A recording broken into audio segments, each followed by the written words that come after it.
Ya. Assalamualaikum warahmatullahi wabarakatuh.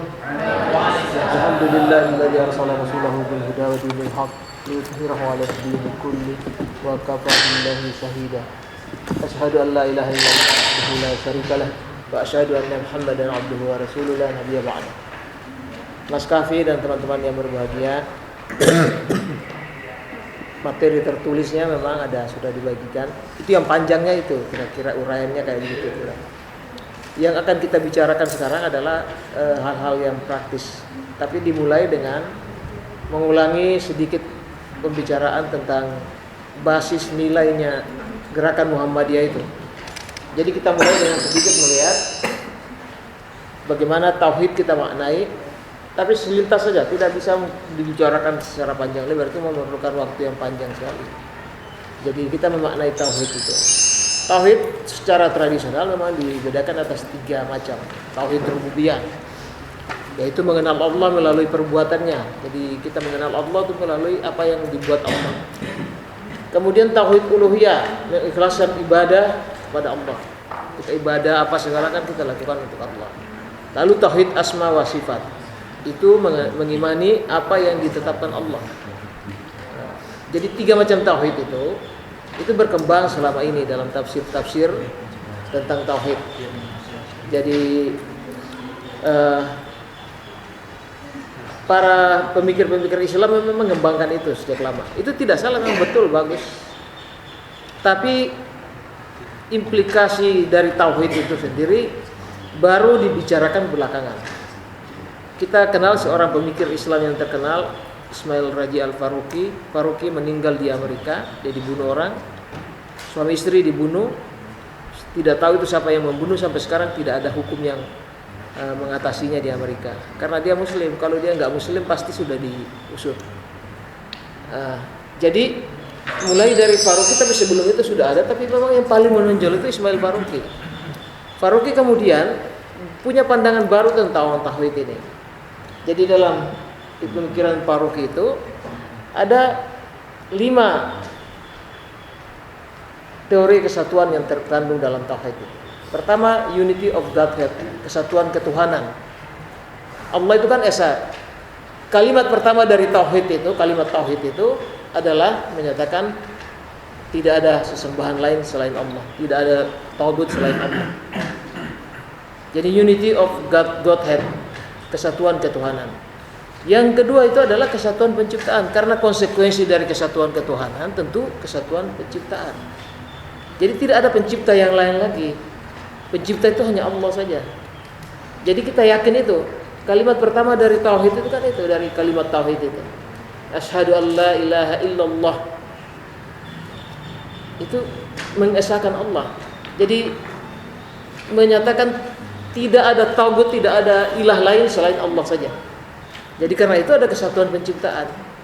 Lalu yang penting lagi ada unity of mankind, ada kesatuan kemanusiaan.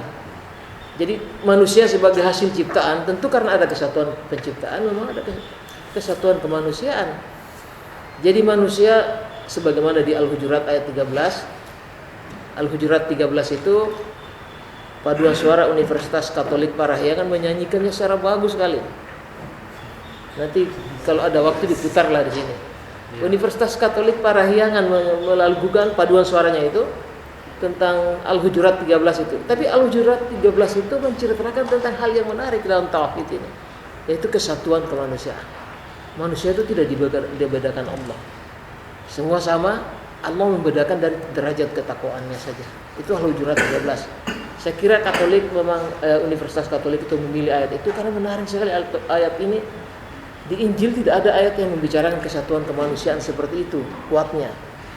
Jadi kesatuan kemanusiaan yang dibicarakan di Quran itu sangat kuat sosoknya. Karena itu Universitas Katolik itu menyanyikannya. Al-Quran dinyanyikan. Harusnya kan itu Universitas Muhammadiyah yang menyanyikan itu. Ini tidak, ini Universitas Katolik. Paling sedikitlah UIN lah, yang harusnya paduan suaranya menyanyi sebagus itu dan menyanyikan Al-Quran. Kemudian unity of guidance, kesatuan pedoman hidup, itu jelas konsekuensi dari kesatuan ketuhanan semuanya. Jadi dia menjelaskan kesatuan pedoman hidup itu konsekuensi saja. Kalau penciptanya satu, tentu pedoman hidupnya juga harus satu. Masa dua pedoman hidupnya? Penciptanya cuma satu. Nah, lalu unity of the purpose of life, kesatuan tujuan hidup. Nah, jadi yang penting yang akan kita bicarakan tentang konsekuensi dari uraian-uraian tauhid ini adalah unity of mankind, kesatuan kemanusiaan itu. Kesatuan kemanusiaan ini yang membawa kita untuk yakin bahwa menolong orang miskin itu bagian dari tauhid. Karena kan kita harus merasain kita kesatuan kemanusiaan. Jadi kita harus merasa bahwa itu bagian dari persoalan kita. Kalau ada yang merasa sakit, bagian dari persoalan kita untuk membantunya. Nah, jadi itu konsekuensi saja dari tauhid. Kiai Dahlan kemudian mengembangkannya sebagaimana cerita Pak Haidar tadi, mengembangkannya secara lebih operasional ke dalam rumusan-rumusan Al-Ma'un itu. Jadi tauhid itu menurut para ahli juga, tauhid itu memang tidak cuma sekadar imanan saja. Tidak hanya hubungan keimanan kita dalam Allah saja, tapi ada hubungan yang sesama manusia juga. Jadi tauhid itu membimbing kita untuk masuk kepada persoalan-persoalan masyarakat. Nah, lalu Kiai Dahlan menjawabnya secara bagus. Lalu ini pikiran Pak Amin Rais ini memang sekitar tahun 90. Tapi 96, 95 itu dia mulai mengembangkan. Di UMY kita melakukan satu seminar untuk membahas ini, tauhid sosial. Itu sebenarnya kalau ringkasannya itu dimensi sosial dari tauhidullah. Itu dimensi sosialnya. Jadi tauhid yang sudah dikenal, uluhiyah, tauhid asma wal sifat, tauhid rububiyah, itu diturunkan lagi ke dalam praksis sosial untuk mengatasi masalah yang dihadapi manusia. Manusia kan punya masalah. Konsekuensi dari kesatuan kemanusiaan itu, masalah manusia itu menjadi bagian dari masalah kita. Itulah yang dilakukan Kiai Dahlan dengan mencoba mengkaji ulang-ulang Al-Ma'un ini. Kalau ini sudah saya jelaskan dulu. Kalau kita perhatikan 3 ayat pertama itu menarik. Para mufassir itu menafsirkannya berbagai macam coraknya, tapi yang menarik itu pada Fidhilalil Quran. Itu tafsir yang radikal sekali, memang bagus sekali tafsir itu. Fidhilalil Quran itu menafsirkan 3 ayat ini dan bagus sekali. Jadi ditafsirkan untuk praksis gerakan. Jadi untuk sampai ke tingkat gerakan. Itu penafsirannya itu. Nah, lalu kemudian Muhammadiyah melalui majelis tarjih itu mencoba untuk merumuskan bukan cuma tauhid, bukan cuma teologi yang sebagaimana orang bicarakan, tapi kita masuk langsung ke fikih, praksisnya. Kalau fikih itu kan tinggal dilaksanakan, praksisnya itu apa, aturan-aturannya di situ. Nah, jadi dirumuskanlah fikih Al-Ma'un. Salah satu di antara fikih Al-Ma'un itu membicarakan propur berpihak kepada orang miskin itu. Itu salah satu fikih yang dikembangkan oleh Muhammadiyah. Jadi kalau kita mau sedikit mencoba melihat, ini sudah saya bicarakan waktu kita pertemuan pertama kali dulu. Ini konsekuensi dari kita pegang pada tauhid itu adalah bahwa kesatuan kemanusiaan ya. Lalu persoalannya di Al-Ma'un itu ditegaskan 2 kriteria orang yang mendustakan agama. Ara'aital ladzi yukadzibu bid-din fadzalikal ladzi yad'ul yatim. Kalimat pertama, fadzalikal ladzi yad'ul yatim. Mereka yang menghardik anak yatim. Wala yahuddu ala ta'amil miskin. Mereka yang tidak menganjurkan memberi makan orang miskin. Itu kriterianya. Mas di yang sebelah ini. Matikan lampu saja, matikan lampu depan ini aja.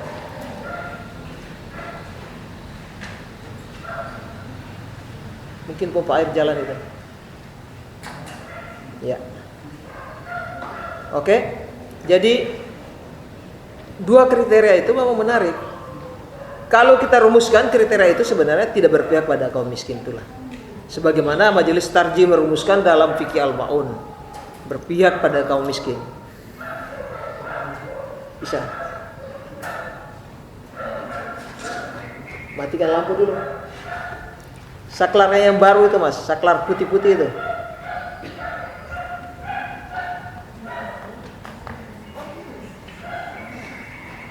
Nah, yang putih yang sebelah sini semua saklar itu dimatikannya semua. Ya sini yang sebelah kanan. Nah, Nanti Anda nyalakan lampu luar.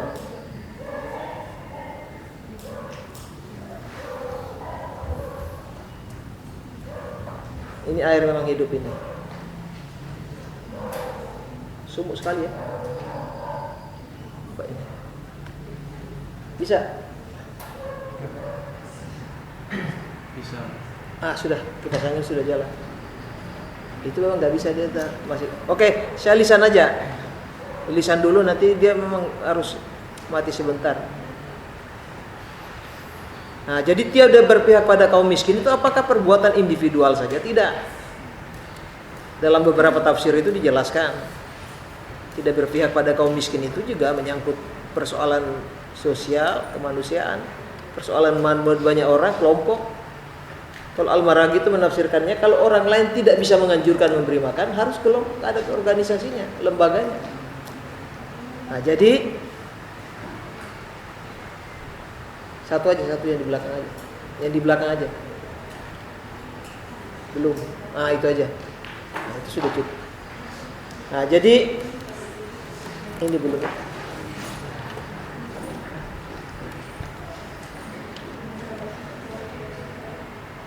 Sudah. Jadi karena itu termasuk yang mendustakan agama itu adalah mereka yang tidak peduli pada kaum miskin, kelompok yang tidak peduli pada kaum miskin. Kemudian pimpinan ormas yang sejak penyusunan programnya juga tidak memperhatikan orang miskin. Pemerintah juga yang setiap rancangan APBD dan APBN-nya itu tidak memperhatikan orang miskin, itu pendusta agama semuanya. Masuk dalam kategori itu. Jadi kita tidak bisa mengelak. Kan itu pekerjaannya sederhana, tidak menghargai anak yatim, tidak menganjurkan memberi makan orang miskin. Kalau Mustafa Al-Maraghi itu dia menafsirkannya, itu artinya kalau kita tidak punya makan, paling sedikit anjuran orang lain lah beri makan. Paling sedikit itu perbuatan yang bisa Anda lakukan. Itu saja kalau tidak bisa dilakukan itu pendusta agama sudah. Maka cuma menganjurkan aja orang lain disuruh memberi makan orang itu aja. Jadi itu kalau kita nisbatkan terus kepada organisasi, artinya kita di organisasi ini kita menyalurkan aja. Orang lain yang membantu orang miskin kita bisa salurkan untuk orang miskin. Nah, itu maksudnya. Nah, lalu apa langkah ke depan ini yang lebih praktis saja. Kalau Muktamar 46 di Jogja itu merumuskan visi majelis, visi pemberdayaan masyarakat itu begini. Meningkatnya kapasitas, daya saing, posisi tawar dan intensitas pemberdayaan masyarakat berbasis misi penolong kesengsaraan umum dan gerakan Al-Ma'un menuju kehidupan masyarakat yang lebih adil, sejahtera dan berkeadaban. Kuncinya itu di meningkatkan kapasitas, daya saing dan posisi tawar masyarakat. Itu tidak sederhana persoalannya, karena persoalannya itu bukan persoalan individual. Meningkatnya, jadi kita harus menuju pada meningkatnya daya saing, kapasitas, posisi tawar masyarakat. Sekarang ini masyarakat lemah segalanya itu. Kapasitasnya terbatas untuk meningkatkan posisi tawarnya. Posisi tawarnya lemah. Daya saingnya juga lemah. Menghadapi masyarakat ekonomi ASEAN aja kita sudah setengah mati.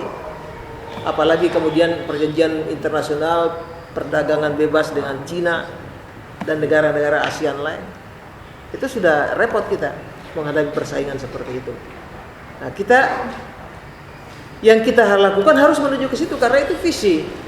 Visi itu kan mimpi tentang masa depan rakyat ini. Misi tentang masa depan setelah pemberdayaan. Mimpi kita itu adalah meningkatkan posisi tawar masyarakat. Itu tidak sederhana. Sekarang kita ambil petani saja. Posisi tawar petani itu sangat lemah di dunia ini, di Indonesia ini, dunia Indonesia. Petani kalau dia mau beli sarana produksi, beli pupuk, beli apa-apa semua, itu yang menentukan harga tokonya, penjualnya. Tapi petani begitu mau menjual hasil produksinya, yang menentukan harganya juga orang pembelinya, konsumennya. Jadi petani itu tidak dalam posisi untuk menentukan apapun. Dia mau beli sarana produksi, yang menentukan harga toko, dia cuma tinggal tawar sedikit-sedikit. Kalau dia menjual hasil produksinya, harganya sudah ditetapkan. Pembeli itu yang menentukan. Nah, jadi petani itu dalam posisi tawar yang selalu lemah. Waktu kami ke Thailand, kemudian ke Korea barusan itu, memang kami menemukan di sana itu luar biasa berpihaknya pemerintah mereka itu kepada petani. Jadi produk pertanian itu dibeli oleh pemerintah dengan harga yang pantas untuk petani. Nanti dia jual dengan harga yang terjangkau oleh masyarakat, nanti itu penjualan itu disubsidi. Jadi dia subsidi masyarakatnya untuk beli produk pertanian yang dia beli mahal dari petani itu. Kita di MPM ini sudah mulai mencoba, tapi walaupun itu dikerjakan sendiri oleh Pak Syafi'i, konsultan pertanian itu, tentang beras yang kita mau jual ini. Nah, sekarang kita sudah berani, Syafi'i sudah berani beli dengan harga tinggi di petani. Dia jual di Jakarta. Nah, sekarang nanti dan Lazis dan teman-teman Angkatan Muda Muhammadiyah itu mereka sedang bikin satu gerakan untuk memperbesar ini volume ini. Nah, jadi itu posisi tawarnya dasarnya lemah juga. Kita kalau bersaing dengan beras Jepang nggak bisa jelas, nggak bisa. Beras Jepang itu enak sekali. Tapi sebenarnya kita bisa menanam itu. Pak Syafi'i itu punya pendampingan di Demak. Ya berasnya saya konsumsi setiap hari sekarang. Dan dijual mahal tuh. Berasnya 35.000 per kilogram. Saya bilang harga teman saja 20.000. Harga teman saja 20.000 beras itu per kilogram. Baru dia bawa 10 kilo barusan ini. Nah, itu kita bisa memproduksi yang bagus itu. Cuma perlu ada dukungan pemerintah untuk yang begini-begini. Nah, itu jadi yang kita tuju itu adalah bagaimana meningkatkan posisi tawar masyarakat kita ini. Daya saing mereka, posisi tawar ditingkatkan. Kapasitas mereka tentu harus diangkat dulu kalau posisi tawar mereka mau baik. Di berbagai negara, di Korea misalnya, Korea Selatan, pemerintah itu prinsipnya jangan sampai jumlah petani itu berkurang. Itu jangan sampai. Karena petani itu memproduksi bahan pangan mereka. Kalau petani berkurang, mereka impor. Itu merugikan mereka dari segi perdagangan. Nah, jadi mereka juga menjaga neraca impor mereka agar mereka lebih unggul dari yang lain. Karena itu petani difasilitasi betul. Kita mana ada kayak gitu tuh. Pada saat musim panen raya, biasanya bulan Maret panen raya itu, hampir serentak panen raya. Itu pemerintah impor beras di bulan-bulan itu. Tapi ada yang bagus dari Jokowi ini, dia minta tidak boleh impor beras. Jadi menarik Pak Jokowi ini. Di satu sisi memang dia bisa melakukan hal-hal yang positif, tapi di sisi lain kok dia biarkan menteri-menterinya itu gentayangan saja semau-maunya. Jadi itu. Jadi kita tuju itu. Tetapi kita nggak bisa menuju itu satu kaligus. Gerakan kita harus perlahan-lahan dari bawah. Kita kapasitas terbatas, modal terbatas, segala-galanya terbatas. Pemerintah saja tidak bisa melakukan itu. Tapi kita harus mulai. Nah, itulah makanya kemudian pertama kita atur format organisasinya. Format organisasi NPM sendiri dan Muhammadiyah sendiri pertama diatur. NPM itu kita tonjolkan sikap kerelawanan. Kita semua di situ relawan semua. Anda semua, saya, Mas Hadi, Mas Kahfi ini kan relawan semua. Mas Tuhu relawan semua. Tidak ada yang digaji di NPM itu. Hanya staf sekretariat aja. Karena memang itu dia disuruh tiap hari. Anda juga fasilitator tidak digaji. Itu kerelawanan itu yang memang sudah berkurang di Indonesia ini. Kerelawanan itu yang menjadi barang mewah sekarang ini. Ya kita bangkitkan lagi sikap itu di Persyarikatan Muhammadiyah. Orang harus betul-betul hidup sebagai relawan dia. Kerelawanan karena itu diperlukan. Kalau amal usaha Muhammadiyah menggaji orang nggak apa-apa. Itu kan profesional saja. Tapi pengurus Muhammadiyah tidak ada yang digaji. Sampai ranting sampai PP Muhammadiyah itu tidak digaji. Sikap kerelawanan ini yang kita ingin perluas di generasi muda kita, generasi muda Islam lah. Ya, kalau tidak ada sikap kerelawanan ini kita nggak bisa berbuat apa-apa. Kemudian etos noblesse oblige, etos berkorban untuk orang lain. Kerelawanan terus berkorban untuk orang lain. Ini etos yang penting sekali. Kita berkorban untuk orang lain, kita berkorban untuk masyarakat kita. konsekuensi dari tauhid tadi. Jadi di salah satu dimensi dari tauhid itu kesatuan kemanusiaan itu konsekuensinya itu. Dan penegasan nilainya dalam Al-Quran jelas di Al-Ma'un di antaranya. Ayat lain banyak sekali tentang mewajibkan memberi makan orang miskin itu. Memberi makan itu menjadi ayat berkali-kali disebut dalam Al-Quran. Nah, jadi etos ini harus kita kembangkan. Kita berkorban untuk orang lain. Kita bahagia kalau kita bisa menolong orang, itu penting. Harus dikembangkan, ditanamkan dari sekarang ini. Kita bahagia kalau bisa menolong orang. Kita misalnya pedagang rongsok di Bantul itu, kalau kita dampingi mereka, kemudian mereka berkembang, itu harusnya kita bahagia itu. Pedagang asongan, kalau dia bisa berkembang bagus, dia produksi, ini Mas Tuh yang komandannya ini, kita bahagia melihat itu. Pembeca, kalau dia berorganisasi dan baik, dia tambah maju, kita bahagia. Begitu juga yang lain-lain, kita bahagia lihat petani berhasil. Itu yang harus ditanamkan dalam diri kita. Format organisasinya harus begitu. Karena kredo kita, semboyan kita itu adalah selama rakyat masih menderita, tidak ada kata istirahat. Jadi kita tidak pernah istirahat ini. Karena rakyat menderita, banyak menderita terus ini. Pak Amin waktu di Malang membaca kredo ini, Pak Amin berkomentarinya, berarti ini MPM tidak pernah istirahat. Rakyat menderita terus ini. Kredo ini juga menarik perhatian dari Wakil Gubernur Jawa Timur itu, Mas Saifullah Yusuf. Jadi dia senang sekali dengan kredo kayak gini. Selama rakyat masih menderita, tidak ada kata istirahat. Itu kredo kita. Tapi kita bisa pegang kredo ini kalau ada sikap-sikap yang di atas tadi itu. Sikap kerelawanan dan siap berkorban untuk orang lain. Itu etos yang harus kita bangun. Nah, kita ini kan berkorban nanti orang lain, untuk orang lain ini. Kita tidak dapat apa-apa dari ini selain kebahagiaan kita. Kalau kita lihat, perhatikan guru-guru ya, guru-guru tua yang dulu-dulu itu, guru-guru itu gaji kecil pun dia ngajar secara baik. Kebahagiaan dia tuh datang ketika anaknya tuh lebih pandai dari dia. Muridnya kalau dia ketemu di jalan terus muridnya sudah jadi apa, dia bahagia sekali. Padahal muridnya nggak pernah kasih uang buat dia.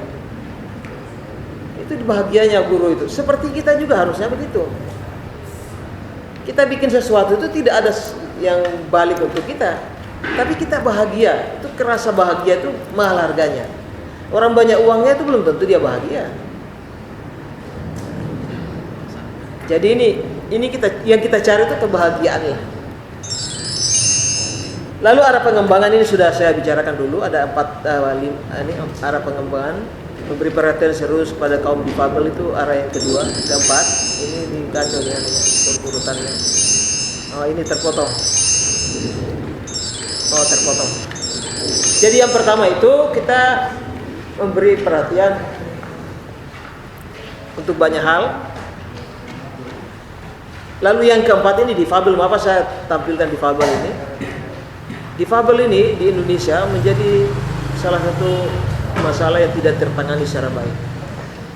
Karena itu Muktamar Muhammadiyah di Jogja itu memutuskan salah satu pasal programnya adalah pemberdayaan kaum difabel atau kaum disabilitas ini. Karena tidak tertangani secara baik. Kaum difabel atau disabilitas ini cuma menjadi objek dari proyek-proyek LSM tertentu dan objek dari lembaga-lembaga pemerintah. Jadi mereka dijadikan objek saja untuk mendapatkan dana yang besar, lalu mereka ditelantarkan begitu saja.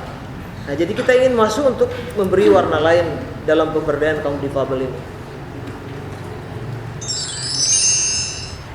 Warning program kita itu sudah kita bicarakan dulu.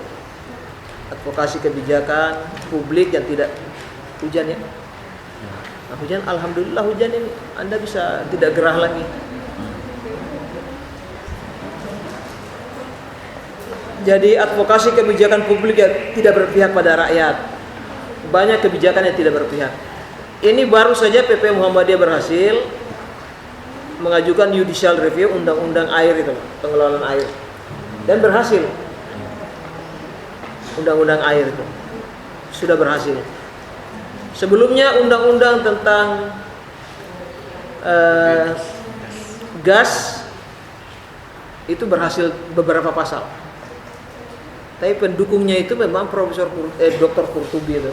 Tapi setelah dia masuk di partai apa tuh? Partai pemerintah sekarang ini dia lain lagi sikapnya. Dulu dia paling menentang kenaikan BBM, sekarang mendukung kenaikan BBM. Itu lain lagi orang-orang itu. Nah, lalu yang kita lakukan baru sih ini adalah penguatan kapasitas dari aparatur desa. Kita baru mulai di 2 tempat. Aparatur desa ini penting kita perkuat kapasitasnya karena pemerintah dengan Undang-Undang Nomor 6 itu memberi desa itu satu kekuatan. Jadi secara teoritis desa itu nanti akan berubah menjadi kekuatan besar. Pembangunan akan difokuskan di desa. Desa akan memperoleh dana dalam jumlah yang besar. Tetapi kita ragukan apakah aparat bisa mengelola dana itu dan baik. Karena itu ada sekolah aparatur desa. Kemudian menegakkan kedaulatan pangan itu jadi core bisnis kita sejak awal. Kedaulatan pangan kita tegakkan. Kedaulatan pangan ini tidak bisa dibangun kalau kita tidak melakukan satu gerakan bersama petani. Gerakan bersama. Kalau kita sekarang kan baru spot-spot kecil aja. Organisasi kita, tani kita itu nggak kuat. Bargaining posisinya lemah. HKTI itu tidak dirasakan oleh petani di desa. HKTI itu lebih bergerak di elit. Karena itu mereka pecah di elit. Tapi di masyarakat bawah kan tidak dirasakan adanya HKTI itu. Yang kita tuju itu adalah mirip gerakan tani punya PKI itu, BTI, Barisan Tani Indonesia. Barisan Tani Indonesia itu satu gerakan tani yang bergerak dari bawah. Dia punya petani, petani betul-betul mendukungnya. Dan itu dia menjadi satu gerakan besar, tapi memang lebih bercondong kepada gerakan politik. Tapi kita tidak, harus gerakan petani yang tidak politik saja, tapi semua bidang dimasukinya. Nanti kita akan lihat dari ini, model pendekatan ini. Saat ini model pendekatan kita yang kita lakukan selama ini memang spot-spot kecil. Jadi kita sebutnya dengan dragonfly approach. Dragonfly itu capung, pendekatan capung ini. Capung kan dia mampir sedikit-sedikit saja, dia hinggap sedikit-sedikit. Dan tidak meninggalkan bekas yang yang sangat terbatas, memang tidak terlalu luas bekasnya.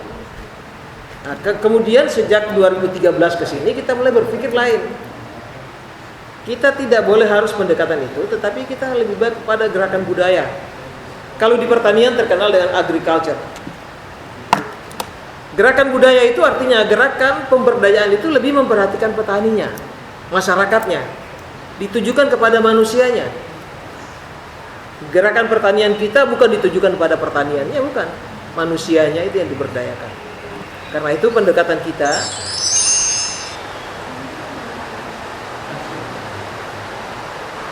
ini pendekatan yang kita anut sekarang ini adalah gerakan budaya berupa virus approach. Kita seperti virus. Virus itu kalau dia sebar diam aja, tapi dia menyebar cepat sekali dan meluas. Kalau virus cepat sekali di satu tempat dia berkembang, lalu dia berkembang luas sekali. Gerakan yang seperti itu yang kita butuhkan. Dan itu gerakan harus ditujukan kepada manusianya. Tidak bisa kepada unsur utama, unsur-unsur kelembagaannya atau apanya. Kepada manusianya, yang kita berdayakan itu manusia. Untuk diberdayakan, diorganisir. Sasaran kita ke depan itu sesuai dengan visi persyarikatan, visi pemberdayaan di persyarikatan. Kalau sudah meluas besar sekali, baru kita bangun organisasi dan jaringan yang kuat di antara mereka. Nanti diharapkan posisi tawar mereka akan tinggi. Jadi membangun organisasi dan jaringan yang kuat untuk meningkatkan daya saing dan posisi tawar masyarakat. Tapi kita mulai dengan yang kecil-kecil tadi. Kita mulai dengan mengajari mereka bercocok tanam, tapi petaninya yang ditujukan. Kemudian belajar mereka berorganisasi, bikin organisasi tani yang betul. Tidak organisasi untuk penerima bantuan dari pemerintah saja, tapi organisasi yang bergerak. Lalu menyadarkan mereka juga tentang persoalan-persoalan pertanian yang melingkupi mereka, yang tidak semuanya datang dari persoalan tanah, tapi ada persoalan lain di atas sana. Kesadaran ini mulai mereka biasakan, kalau harus kita bangun untuk mereka biasakan, supaya nanti kalau membesar dia bisa melakukan satu jaringan yang luas, jaringan petani nasional atau jaringan masyarakat. Tanpa ini memang tidak bisa ada perubahan yang berarti. Tanpa kita membangun organisasi dan jaringan yang kuat tidak bisa berubah. Kita harus, tapi pertama itu gerakan budayanya. Makanya kita masuk gerakan budaya, sama sekali tidak ada gerakan politiknya, gerakan strukturalnya. Kita masih masuk pada budayanya untuk membangun manusianya. Kita bangun manusianya, kita bangun kapasitas mereka, kita buat penyadaran kepada mereka. Nanti ada saatnya ketika mereka sudah menguat perlahan-lahan, kemudian kita bangun strukturnya. Ini memerlukan tindakan jangka panjang. Jadi kalau Anda jadi fasilitator di situ, Anda lakukan itu sungguh-sungguh sekarang ini. Memang kelihatan kecil, Anda cuma mendampingi pedagang rongsokan, Anda cuma mendampingi pedagang asongan, Anda mendampingi abang beca, mendampingi orang-orang di Gunung Kidul sana atau di mana. Itu kecil, tapi ini virus yang nanti akan berkembang. Itu yang kita tuju. Virus itu nanti akan membesar dan kita bangun jaringannya. MPM beberapa periode baru bisa melakukan itu. Kita perlahan-lahan menata jalan untuk ke sana ini. Jadi nanti MPM menata jalan, kita mulai dari yang kecil-kecil ini. Mulai dari yang kecil dan mulai dari sekarang. Itu prinsip kita. Jadi kita tidak mulai dari yang besar-besar, struktural, suruh petani demo. Tidak. Pendekatan kita tidak bukan itu. Pendekatan budaya yang kita lakukan ini. Islah modelnya. Jadi kita tidak pendekatan struktural dulu. Itu kita tunda pembicaraan itu. Sekarang ini penyelesaian bagaimana petani, bagaimana masyarakat, bagaimana kaum miskin itu diberdayakan dulu, dibuat kapasitasnya meningkat, kapasitas produksinya maupun kapasitas organisasinya meningkat dulu. Nanti belakangan baru kita pikirkan bagaimana membangun organisasi mereka untuk masuk dalam jaringan kekuatan struktural itu. Itu bukan sekarang memang. Kita harus merata dulu. MPM ke depan itu kita harapkan akan melanjutkan gerakan budaya ini untuk memperluas cakupan usaha-usaha majelis ini. Kita memang sering ditanya dari mana dapat dana. Dana itu prioritas nomor sekian. Kalau saya tuh bukan prioritas utama kita. Dana itu kesekian kok. Kita jalan dulu, kita ikhlas dulu, kita berjuang dulu. Dana itu akan menyusul. Bukan apa-apa kita tanya, ini sering juga di wilayah-wilayah Muhammadiyah itu kalau kita masuk ke sana, mereka tanya MPM pusat bisa kasih proyek apa buat kami? Ya, itu gawatnya pemberdayaan masyarakat kalau apa-apa sudah tanya proyek dulu. Bisa cari proyek untuk kami enggak? Bisa hubungan kami dengan departemen ini, itu departemen ini. Nah, kita suruh bergerak dulu. Karena janji Allah itu walladzina jahadu fina lanahdiyannahum subulana. Tapi walladzina jahadu fina lanahdiyannahum dulu baru subulana. Tidak berjihad, tidak bekerja bersungguh-sungguh di jalan Allah, kok mengharapkan subulana itu gimana? Nah, kita bekerja sungguh-sungguh di jalan Allah baru kita mengharapkan subulannya. Banyak jalan yang akan dibukakan, pintu rezeki itu akan dibukakan Allah. Kalau kita serius dari sekarang. Kuncinya di serius ini. Serius, ikhlas, karena itu yang seperti tadi saya katakan, kerelawanan dan semangat berkorban untuk orang lain. Itu dulu. Kata Profesor Kunto Wijoyo, keikhlasan itu sebenarnya satu sisi mata uang yang sama dengan profesional. Kalau orang ikhlas ditambah pengetahuan yang mumpuni, dia akan menjadi profesional. Orang profesional itu dia bekerja sungguh-sungguh. Nah, kita ini kalau kita mantapkan keikhlasan kita, semangat berkorban kita, kerja sungguh-sungguh, akan datang banyak jalan buat kita. Jalan itu bisa dalam bentuk bantuan, bisa dalam bentuk kreativitas kita.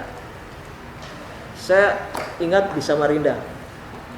Di Samarinda itu ada satu taman kanak-kanak Muhammadiyah itu terletaknya di agak pojok sedikit. Taman kanak-kanak Muhammadiyah itu,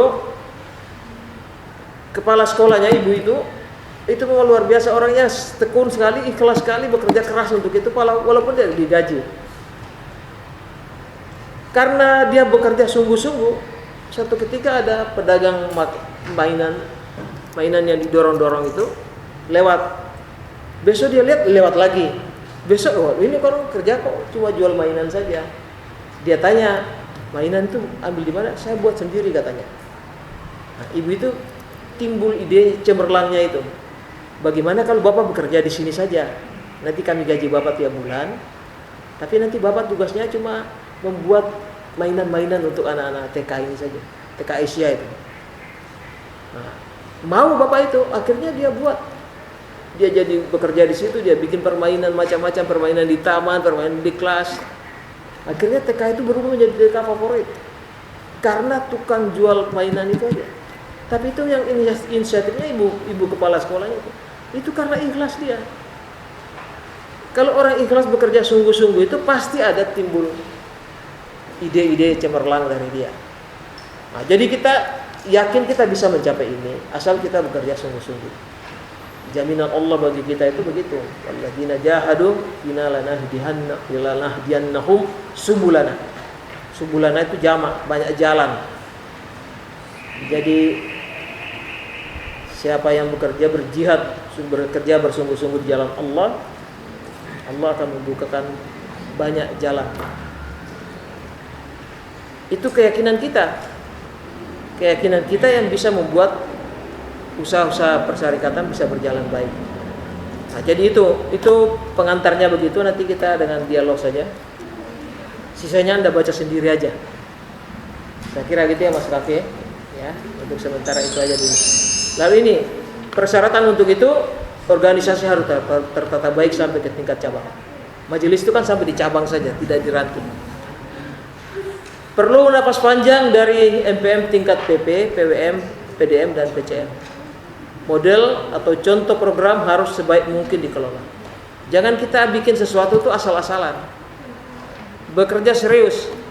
Kita lihat mengapa film-film barat itu laris, karena mereka serius, tidak pernah main-main menggarap sesuatu. Orang barat itu modalnya, keikhlasan dia, keseriusan dia. Nah, kita yang punya modal yang besar keikhlasan ini kok kita nggak bisa serius menggarap sesuatu. Kita kerja ini, Mas Tuh ini saya lihat mengapa Asungan bisa berkembang karena keseriusan dia. Serius sekali. Jadi keseriusan kita, kesungguh-sungguhan kita, semangat berkorban kita, itu yang memang memungkinkan itu dilakukan dengan baik. Nah, lalu itu begitu kira-kira.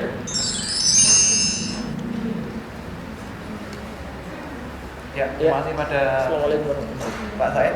Silakan bagi teman-teman untuk bertanya berkaitan dengan apa yang disampaikan oleh Pak Said dan lebih luas lagi berkaitan dengan capaian Majelis Kebudayaan Masyarakat yang dicita-citakan. Silakan. Ya, satu. Oke, dua. Silakan. Mas siapa namanya? Mas Joko. Silakan, Mas. Singkat, padat, jelas. Bismillahirrahmanirrahim. Assalamualaikum warahmatullahi wabarakatuh. Ketika kita menghadapi yang namanya pasti kita akan, ketika kita terus berjuang, kemudian pasti ada yang namanya kita bertemu dengan keputusasaan. Iya. Di sana ketika kita bertemu dengan keputusasaan, pasti itu orang sudah malas-malasan dan sudah tidak mau lagi bergerak. Poinnya adalah bagaimana ketika mereka berada di dalam keterpurukan dan keputusasaan itu, bagaimana kita sebagai orang yang berada di luar diri mereka untuk bisa mengembalikan mereka atau bisa menarik mereka kembali kepada posisi tetap asa, jangan diputus asanya tapi tetap di asanya. Saya langsung aja dulu supaya nggak lupa. Oh ya, bisa. Jadi kita pada umumnya menghadapi masyarakat kita yang hampir putus asa. Jadi mereka sudah banyak tantangan, banyak persoalan, hampir putus asa sebenarnya masyarakat kita. Mayoritas orang miskin tuh bekerja ya untuk sekadar makan aja. Sudah minimalis sekali dia. Yang pertama memang kalau kita datang dengan niat yang ikhlas untuk bersama-sama mereka, itu akan baik jadinya. Itu pertama. itu memang immaterial. Jadi tidak bisa kita ukur, tidak ada ukuran-ukuran yang bisa menentukan apakah kita berasal atau tidak. Tapi asal ikhlas saja dulu, ikhlas betul. Niat kita datang kepada mereka tuh sungguh-sungguh untuk bersama-sama mereka mengatasi persoalan-persoalan. Itu dulu. Itu biasanya kunci dari mampu kita mendekati mereka atau tidak. Itu kuncinya di situ. Jadi niat ikhlas kita untuk membantu mereka. Lalu kemudian kita datang itu bukan sebagai orang luar yang pintar gitu, yang merasa pintar dan mengajari mereka, itu nggak boleh. Dalam pemberdayaan tidak boleh kita kemintar untuk masyarakat itu. Karena itu kalau model-model gerakan di LSM itu kan dikembangkan oleh, ada satu model yang disebut participatory rural appraisal kalau di pedesaan. Jadi pengamatan cepat di pedesaan, tapi partisipatory sifatnya. Partisipatory di sini dalam arti melibatkan masyarakat. Jadi prinsipnya itu dulu, kita libatkan masyarakat. Kita bukan orang pintar yang datang mengajari mereka. Biasanya gagal kalau begitu. Tapi kita datang, kemudian apa-apa pun kita bicarakan dengan mereka. Itu pertama modalnya.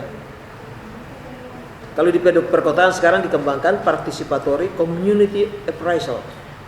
Jadi kalau satu komunitas kawasan kota, misalnya kita Asongan, itu satu komunitas. Jadi pendekatan kita participatory community appraisal kalau di kota ini. Komunitas yang kita kembangkan. Tapi prinsipnya dari participatory itu. Jadi harus mereka partisipasi. Jadi misalnya kalau kita mau bikin program, kita cerita-cerita dengan mereka dulu.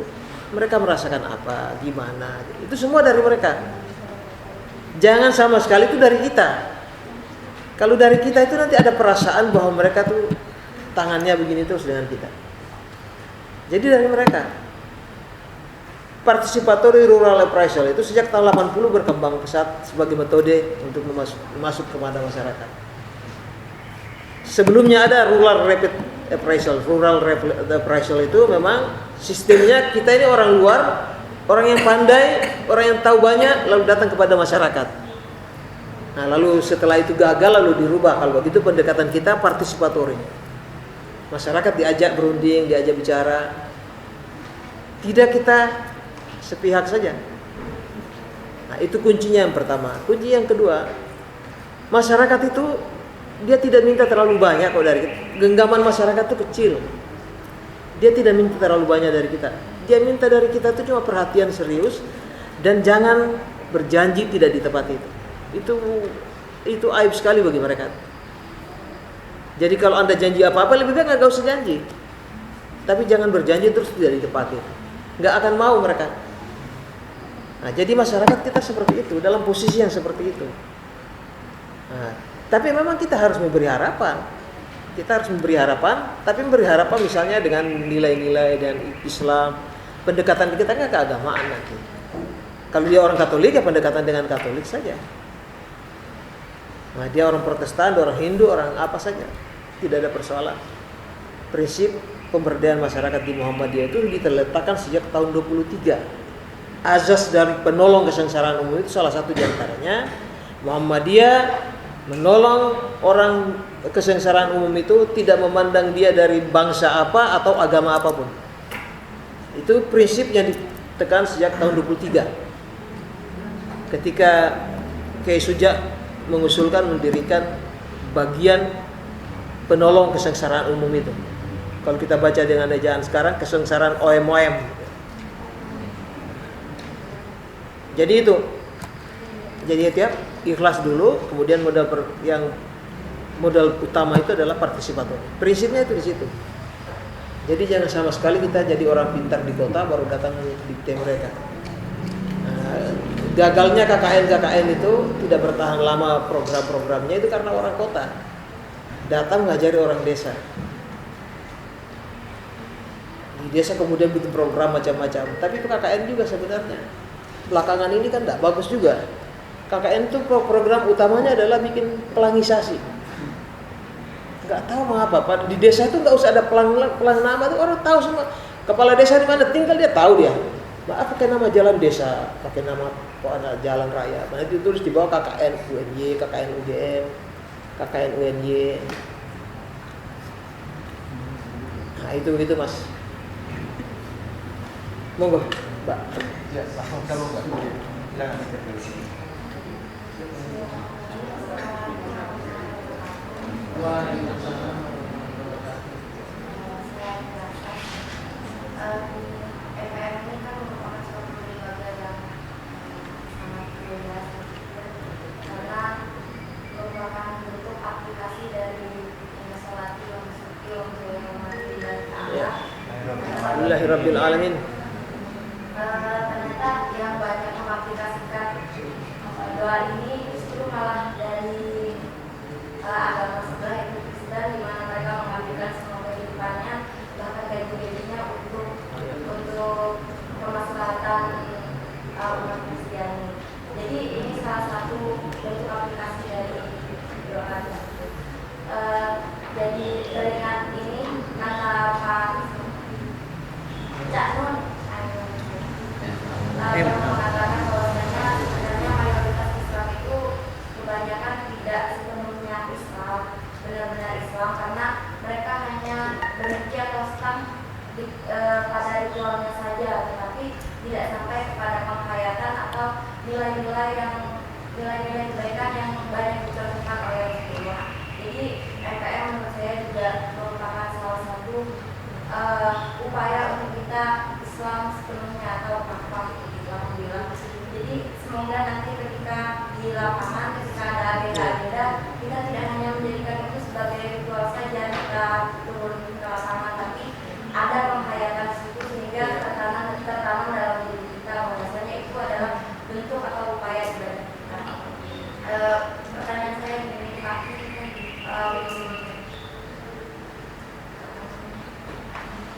agenda-agenda kita di lapangan, baik yang tergantingan untuk bentuk aplikasi atau tergantingan pertanian, di situ ada diselipkan misi keagamaan atau kita hanya datang sebagai relawan saja? Ya. Waktunya di Kristen dulu pada masa penjajahan itu kan mereka bantuan-bantuannya masih ada misi keagamaan. Ya. Bagus. Pak Amin memang sering menganjurkan MPM ini harus berusaha untuk menjadikan Muhammadiyah itu social reform, gerakan pembaharuan sosial, gerakan reformasi sosial. Gerakan reformasi sosial kalau Pak Amin bilang itu di Muhammadiyah itu untuk kesehatan sudah, untuk pendidikan sudah bagus, sosial terbatas juga sudah bagus, tapi social reform yang belum.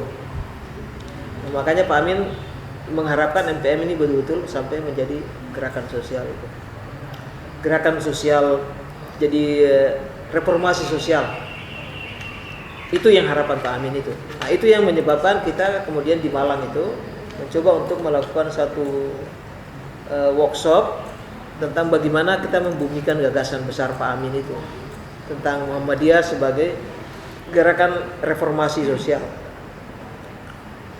Salah satu di antara gerakan reformasi sosial, salah satu bagiannya adalah bagaimana Muhammadiyah itu bisa dirasakan oleh masyarakat sebagai satu gerakan yang membantu orang miskin.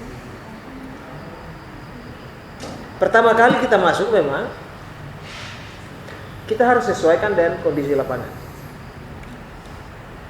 Dakwah itu kan metodenya bisa macam-macam. Kawasan metode dakwah itu metode dakwah bil hal, dakwah bil lisan, dakwah bil kitabah. Yang berkembang itu dakwah bil lisan dan bil kitabah itu berkembang. Dakwah bil lisan itu bukan tidak penting, penting sekali karena kalau nilai itu kan harus diajarkan, harus dibicarakan. Ya, tapi tidak kalah pentingnya adalah dakwah bil hal ini. Kalau kita melakukan gerakan dakwah bil hal sebagai satu gerakan sosial, kita tentu tidak bisa menampilkan mereknya dulu. Tidak bisa itu. Kalau kita nampilkan mereknya, orang akan lari dari kita. Tapi kita berbuat baik dan orang tahu bahwa kita itu siapa, itu sudah menjadi gerakan dakwah yang luar biasa. Tidak usah kita omong-omongkan lah, kata kita dari Muhammadiyah kayak dari Amanah kayak. Orang lain saja yang menilai. Ketika kita masuk di IDP, Ikatan Difabel Disabilitas Purworejo, ada 4 orang yang Katolik di sana. 4 orang anggotanya IDP itu Katolik. Mereka mula-mula tuh tanya kepada ketuanya itu Pak Simponi, kami ini kan bukan Islam. Apakah kami bisa ikut kalau MPM itu kan Muhammadiyah kan? Pak Simponi kemudian nanyakan itu ke kami. Yang bilang nggak ada persoalan, MPM itu untuk siapa saja. Jadi kita tidak ada persoalan dia itu Katolik atau tidak, dia itu Islam atau tidak. Semua itu dalam azas kita itu kan begitu.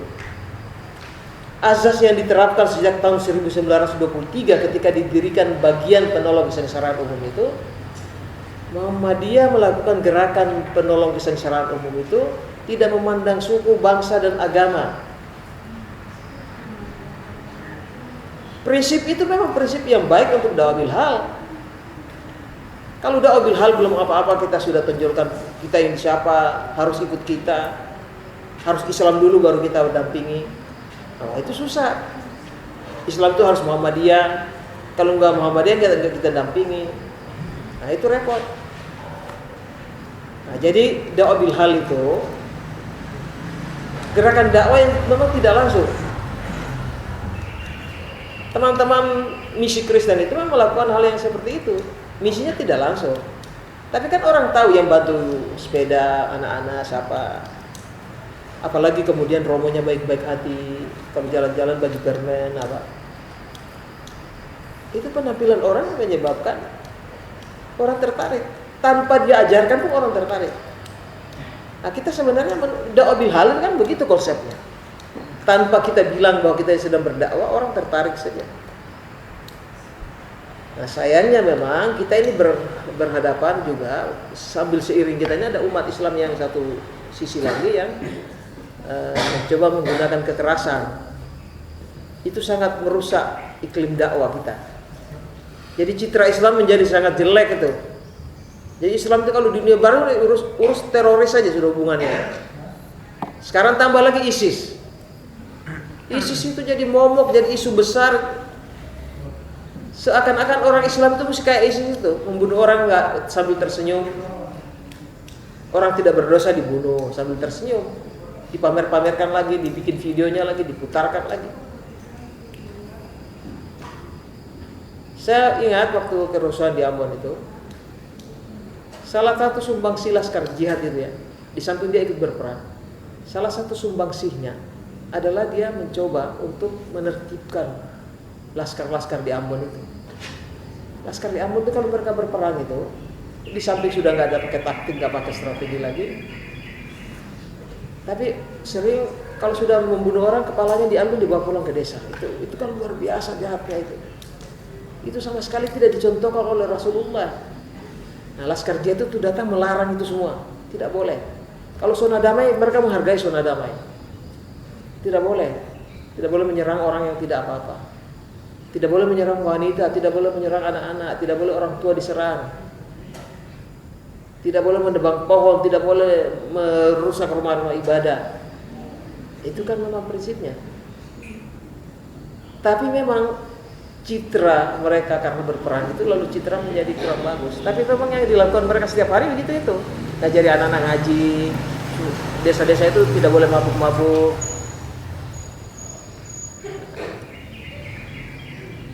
Itu salah satu kelebihan mereka. Biasanya tuh waktu mereka belum datang itu, orang kalau mau berperang itu biasanya datang dari desa langsung ke masjid, lalu doa segala macam, keluar kan ada militer juga yang bantu, militer pensiunan itu bantu. Ini kamulah harus jaga di situ, jaga di sini. Mereka nggak mau. Kami datang untuk mati syahid kok, bukan untuk menjaga lorong-lorong itu katanya. Nah, laskar jihad datang baru diatur lah. Perang itu harus taktik, Rasulullah dulu begini, begitulah diajarkan lah. Kalau bunuh musuh itu bunuh saja, nggak usah kepalanya dipenggal terus dibawa ke desa. Jadi gitu. Jadi citra Islam itu memang dibawa oleh umatnya, termasuk dalam dakwah bil hal itu. Kalau kita bersama-sama masyarakat mengembangkan mereka, tidak usah kita bicarakan bahwa kita ini Islam dan masuk Islam lah, tidak. Nanti mereka akan tahu sendiri kok.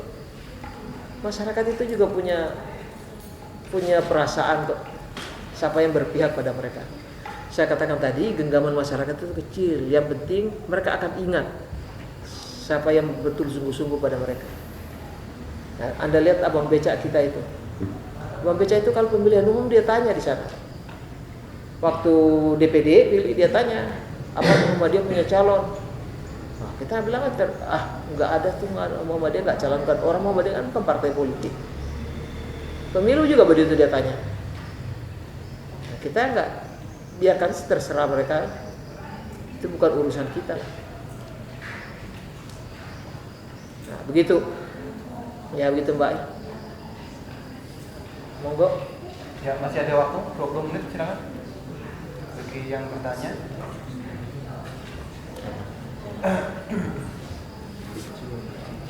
Ya, saya kira tadi poin-poinnya sudah kita dapatkan bahwa kita berhimpun di bawah Majelis Pemberdayaan Masyarakat, bergerak dengan ikhlas dan rela tanpa tanpa punya tendensi apa-apa. Kalau banyak organisasi yang bergerak dengan tendensi masing-masing, dia hari ini memberi, besok lain waktu dia datang untuk tahun kemarin udah tak beri, sekarang kamu harus seperti ini.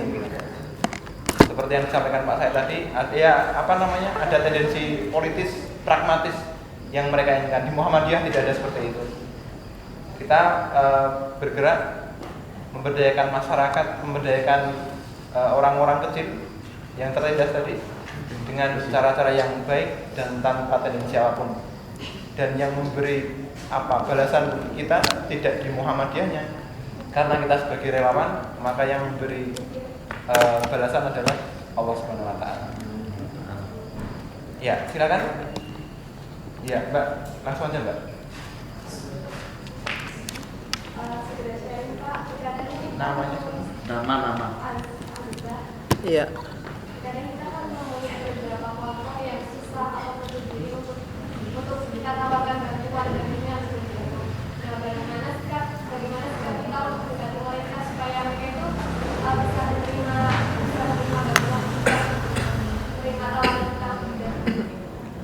Jadi prinsipnya MPM itu bekerja tidak menawarkan bantuan dalam prinsipnya. Memang kita tidak menawarkan bantuan. Kita datang melihat orang butuhkan apa dari kita saja. Kalau mereka tidak butuhkan ya nggak apa-apa, kita nggak usah masuk, nggak apa-apa. Kalau orang butuh sesuatu, baru kita datang dampingi mereka. Kalau misalnya bisa juga karena masyarakat itu miskin sekali, lalu kita datang bicarakan dengan mereka, kira-kira apa yang bisa mereka lakukan.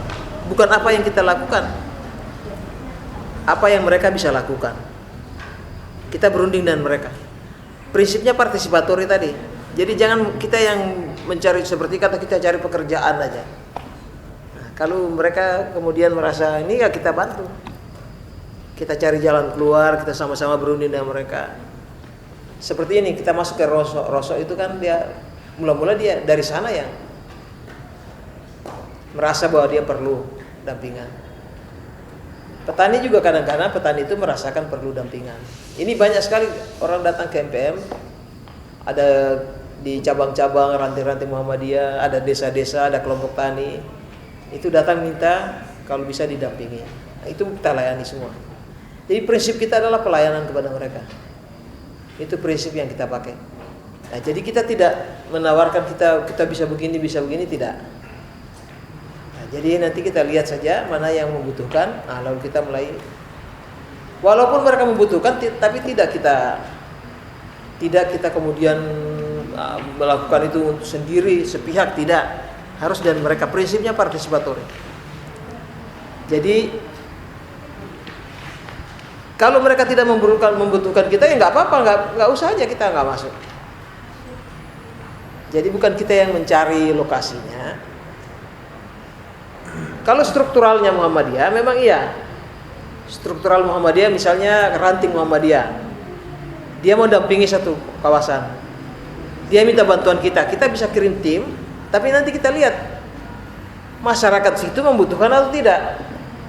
Kalau tidak membutuhkan, ya nggak usah kita layani.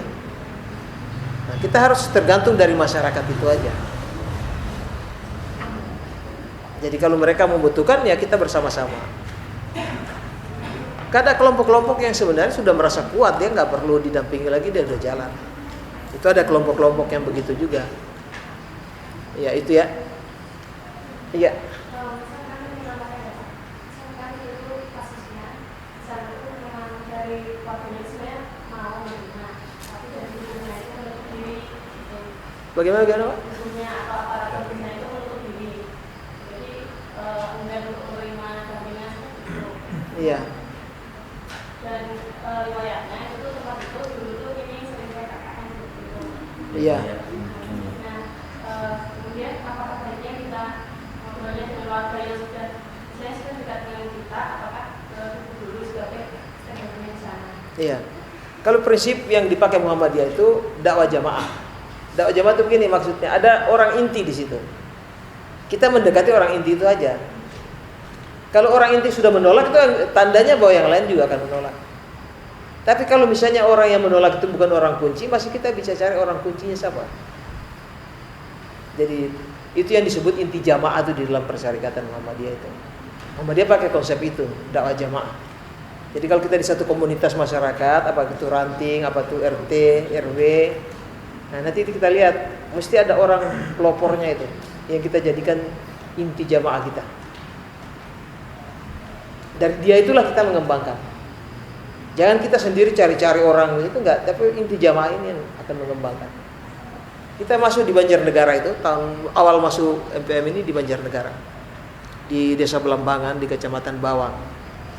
Banjarnegara itu insya Allah tanggal 19 ini kita mau panen raya untuk ikan gurame di sana. Nanti kalau Anda ada waktu juga bisa ikut. Kita masuk di sana itu kebetulan ada ketua MPM di sana. Ketua MPM PDM itu memang aktif sekali. Tapi ada seorang petani andalan di sana yang menjadi inti jamaah kita. Petani itulah yang kemudian menggerakkan teman-temannya untuk bersama-sama.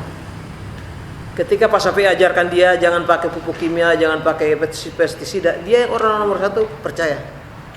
Dia tidak mau menggunakan pupuk kimia, dia di 0% pupuk kimia. Dia tidak mau menggunakan pestisida 0% betul dia lakukan.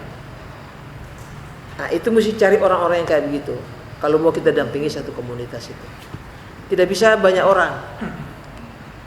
Nah, jadi nanti kalau ada orang kunci, itu orang itu sendiri yang mengembangkannya, bukan kita yang kemudian masuk ke situ mengembangkan. Orang itu saja.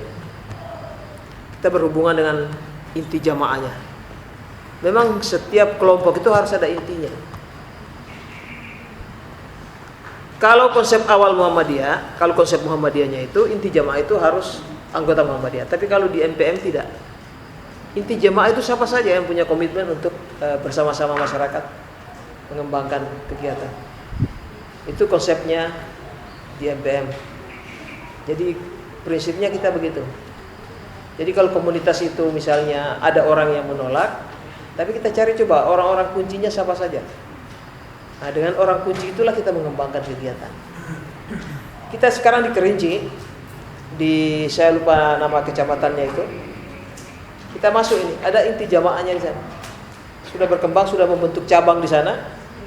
Cabangnya sudah diresmikan PDM-nya. Ada inti jamaah. Nah, itu yang berkembang sekarang. Mereka yang kita masuk di Papua, di Kokoda itu ya, kecamatan Kokoda, desa Kokoda. Itu suatu suku besar. Suku Kokoda itu suku yang paling terbelakang di Papua. Sekarang ini menjadi suku yang paling ditakuti oleh orang-orang Papua Barat. Ditakuti oleh pendatang di Papua Barat. Tapi kita masuk di suku itu. Karena kita temukan di sana ada orang kuncinya. Orang kuncinya itu bukan kita yang menemukannya. STKIP Muhammadiyah Sorong itu sudah punya orang kuncinya. Kita itu yang kemudian kita dekati.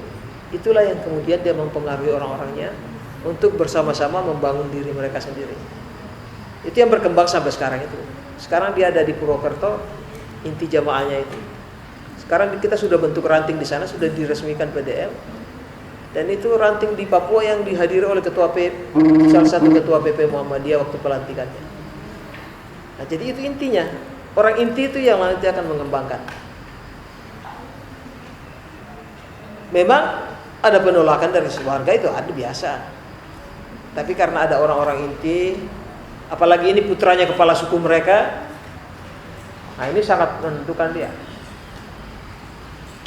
pendekatan dengan orang Papua itu memang agak spesifik ya. Spesifik pendekatan kita di Papua itu karena kita tidak bisa murni participatory rural appraisal. Kita tidak bisa. Karena mereka pada umumnya kemampuan ini kurang ya, kemampuan komunikasi memang terbatas. Nah, itu yang menghambat kita untuk bertemu dengan mereka. Nah, itu contoh-contoh. Jadi di Papua yang buas kayak gitu aja kita bisa masuk, berhasil. Artinya kemudian kita bisa mengumpulkan masyarakatnya, bisa ngomong. Sekarang ini kalau kita ke sana sudah bagus hubungannya. STKIP sudah masuk ke sana juga. Sudah bangun sekolah dasar, TK, bikin masjid. Malang sudah sumbang tanah 1 hektar. Itu bisa. Itu begitu caranya itu. Pegang dulu, kira-kira siapa yang bisa menggerakkan mereka. Memang pasti ada penolakan yang lain. Tapi kalau sudah pegang satu orang yang bisa menggerakkan, nanti lama-lama dia akan tahu sendiri bahwa ini kegiatan bermanfaat untuk mereka. Itu ya. Tapi memang ujian bagi MPM itu di Papua ini.